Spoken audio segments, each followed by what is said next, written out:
ఎవరికైనా గిఫ్ట్ ఇచ్చారనుకోండి, మనసు మార్చుకొని ఆ గిఫ్ట్ను వెనక్కి ఇవ్వమని డిమాండ్ చేశారా? బహుశా ఎవరలా డిమాండ్ చేయకపోవచ్చు. కానీ అమెరికా మాత్రం తన గిఫ్ట్ను వెనక్కి ఇచ్చేయాలని డిమాండ్ చేస్తుందట. ఆ గిఫ్ట్ మరేదో కాదు, పనామా కాల్వ. దీన్ని వెనక్కి తీసుకోవాలని డొనాల్డ్ ట్రంప్ కోరుకుంటున్నాడు. పనామా కాల్వ 82 కిలోమీటర్ల పొడవున్న కృత్రిమ నీటి మార్గం. ఈ కాల్వ అట్లాంటిక్, పెసిఫిక్ మహాసముద్రాలను కలుపుతోంది. అమెరికన్ నౌకలు ఇప్పటికీ ఈ కాల్వను ఉపయోగించుకుంటున్నాయి. అయినా సరే ట్రంప్ మాత్రం సంతృప్తి చెందడం లేదు.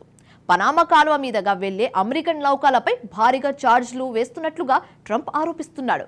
అయితే తమ నౌకలపై ఛార్జీలను తగ్గిస్తారా లేక కాలువను వెనక్కి ఇచ్చేస్తారా అని ట్రంప్ గట్టిగా డిమాండ్ చేస్తున్నాడట. దీని గురించి మాత్రం పనామా ఏమంటుంది? పనామా కాలువను ట్రంప్ వెనక్కి తీసుకోగలడా? Watch this story. పనామా కాల్వకు అమెరికాకు లింక్ ఏంటి? పనామా కాల్వను ట్రంప్ వెనక్కి తీసుకుంటారా? షిప్ ఛార్జీలను పనామా ఎందుకు పెంచుతోంది? సుయాజ్ కెనాల్లో 2021లో ఎవర్ గ్రాండ్ నౌక అడ్డం తిరిగింది. దీంతో కాల్వలో వందల నౌకలు చిక్కుకున్నాయి. వేల కోట్ల డాలర్ల విలువైన వాణిజ్యం నిలిచిపోయింది. అంతర్జాతీయ వాణిజ్యానికి సుయాజ్ కాల్వ అత్యంత ముఖ్యమైనది. యూరోప్, అమెరికా నుంచి ఆసియాను కనెక్ట్ చేసే అతి సమీప మార్గం ఇదే. చైనా నుంచి నెదర్లాండ్కు వెళ్తున్న చైనాకు చెందిన ఎవర్ గ్రీన్ నౌక 2021 మార్చి 27న సుయాజ్ కెనాల్లో ఇసుకలో ఇరుక్కుని అడ్డం తిరిగింది. దీంతో కెనాల్లో రాకపోకలు నిలిచిపోయాయి. ఇరువైపులా 400 మేర షిప్పులు నిలిచిపోయాయి. ఇరుక్కుపోయిన ఎవర్ గ్రీన్ షిప్పును తొలగింపునకు సుయాజ్ కెనాల్ అథారిటీ కష్టాలు పడింది. ఎవర్ గ్రీన్ స్తంభించిపోవడంతో వేల కోట్ల డాలర్ల నష్టం వాటిల్లింది. సుయాజ్ కెనాల్ లాంటి కృత్రిమ కాల్వ సెంట్రల్ అమెరికాలోని పనామా కాల్వ ఉంది. ఈ కెనాల్ కూడా అద్భుతమైన ఇంజనీరింగ్ నైపుణ్యానికి నిదర్శనం. వందల ఏళ్ల క్రితం నిర్మించిన ఈ కాల్వ ప్రపంచ వాణిజ్యాన్ని విప్లవాత్మకంగా మార్చింది. పసిఫిక్ మహాసముద్రం నుంచి అట్లాంటిక్ మహాసముద్రంలోకి వెళ్లేందుకు సాధారణంగా అర్జెంటీనా చుట్టూ తిరిగి రావాలి. కానీ అంత దూరం వెళ్లకుండా మధ్యలోనే అట్లాంటిక్లోకి ప్రవేశించేందుకు పనామా కాల్వ అవకాశాన్ని కల్పిస్తోంది. అయితే ఈ కాల్వపై ఇప్పుడు అమెరికాకు కాబోయే అధ్యక్షుడు డొనాల్డ్ ట్రంప్ కన్నేశాడు. ఈ రెండో కృత్రిమ కాల్వ తమదేనని వాదిస్తున్నాడు. అసలు అమెరికాకు పనామా కాల్వకు సంబంధమేమిటి? అమెరికా అధ్యక్ష ఎన్నికల్లో విజయం సాధించిన డొనాల్డ్ ట్రంప్ జనవరి 20న బాధ్యతలను చేపట్టేందుకు కసరత్తు చేస్తున్నాడు. ఎన్నికల్లో విజయం సాధించిన తర్వాత తొలిసారి ట్రంప్ బహిరంగ సభను నిర్వహించారు. ఈ సభలో తాను చేపట్టబోయే హాట్ అంశాలను ట్రంప్ ప్రస్తావించాడు. అందులో పనామా కాల్వ ప్రస్తావన కూడా వచ్చింది. 82 కిలోమీటర్ల పొడవైన ఈ కాల్వ సెంట్రల్ అమెరికా దేశం పనామాను రెండుగా విభజిస్తుంది. సుయాజ్ తర్వాత రెండో ప్రధాన షిప్పింగ్ మార్గంగా పనామా కాల్వ మారింది. ప్రధానంగా అట్లాంటిక్, పసిఫిక్ సముద్రాలను ఈ మార్గం కలుపుతుంది. ఏటా ఈ కాల్వ గుండా 14,000 నౌకలు వెళ్తాయి. కార్ల నుంచి సహజ వాయువులు, మిలిటరీ ఆయుధాలను తరలించే కార్గో నౌకలు ఈ మార్గంలో ప్రయాణిస్తాయి. అయితే ఈ కాల్వ నియంత్రణను మళ్లీ తమ చేతిలోకి తీసుకోవాలని ట్రంప్ యోచిస్తున్నారు. వాస్తవానికి ఈ కాల్వ గుండా అమెరికా నౌకలు కూడా వెళ్తున్నాయి.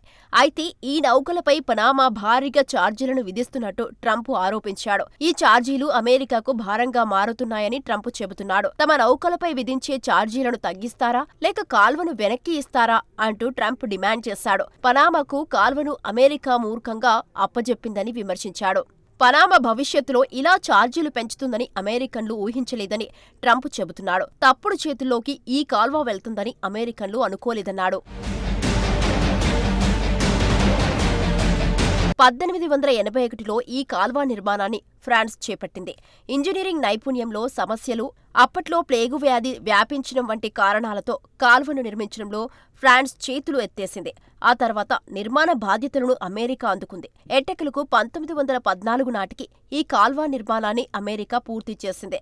అసలు పనామా కాల్వను ఇంజనీరింగ్ అద్భుతంగా ఎందుకు పిలుస్తారు? నిజానికి సెంట్రల్ అమెరికాను కాల్వ అత్యంత క్లిష్టమైనది.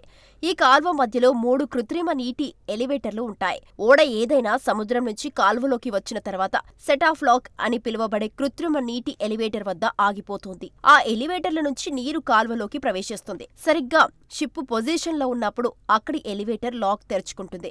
అందులోకి నీరు ప్రవహిస్తుంది. ఆ నీటిలోకి నౌక చేరుకోవడంతో సముద్ర మట్టానికి 27 మీటర్ల ఎత్తుకు లేస్తుంది. ఇలా ఒకదాని తర్వాత మరొక లాక్లోకి నౌక వెళ్తుంది. అలా కృత్రిమ సరస్సుల గుండా ఓడ అటువైపునకు వెళ్లిపోతుంది. ఇది దశాబ్దాల క్రితమే నిర్మించిన కాలువ, అందుకే దీని ఇంజనీరింగ్ అద్భుతంగా పరిగణిస్తారు. ఇక్కడే పనామాకు సమస్య ఎదురవుతోంది. కాల్వలో నౌకలు సజావుగా వెళ్లడానికి ఏర్పాటు చేసిన ఈ సరస్సులోకి నీటిని పంపడం, తగ్గించడం కష్టంగా మారింది. ఈ 3 తాళాల మధ్య కృత్రిమ సరస్సులో మంచినీటిని వినియోగిస్తున్నారు. ఈ మార్గంలో ఒక నౌక వెళ్లడానికి దాదాపు 20 కోట్ల లీటర్ల నీరు ఉపయోగిస్తారు. పైగా సముద్రం నుంచి నౌక ప్రవేశించే క్రమంలో ఉప్పు నీటిని తీసుకువస్తుంది. అంటే మంచినీటితో ఉప్పు నీరు కలవడంతో నీటి సంక్షోభం మొదలైంది. నిజానికి పనామా కాల్వలో ఏర్పాటు చేసిన కృత్రిమ సరస్సులు లక్షలాది మందికి తాగునీటి అందిస్తాయి. దేశంలో కరువు కాటకాలు ఏర్పడితే ఈ కాల్వ పరిస్థితి దారుణంగా మారుతుంది. పనామా ప్రాంత ప్రజలకు త్రాగునీరు కూడా కష్టమవుతోంది.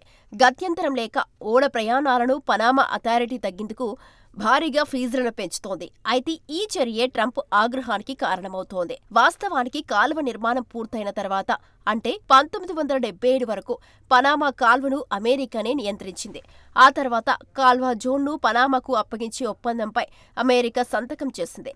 మొదట ఇరు దేశాల ఆధ్వర్యంలో కొనసాగింది. 1999లో పూర్తిగా కాల్వ నియంత్రణను పనామాకు అమెరికా అప్పగించింది. ఇప్పుడు ఆ కాల్వ ప్రాంతాన్ని తిరిగి తమకు అప్పగించాలని ట్రంప్ డిమాండ్ చేస్తున్నాడు. అయితే దాన్ని ఎలా అప్పగిస్తారు, ఎందుకు అప్పగించాలన్న దానిపై ట్రంప్ క్లారిటీ ఇవ్వలేదు. కానీ కాల్వ పరిసరాల్లోని ప్రతి ఇంచు పనామాదేనని ఆ దేశ అధ్యక్షుడు జోష్ రావుల్ ములినో స్పష్టం చేశారు. తమ దేశ సార్వభౌమత్వం, స్వతంత్రంపై ఎలాంటి చర్చ లేదని తేల్చేశారు.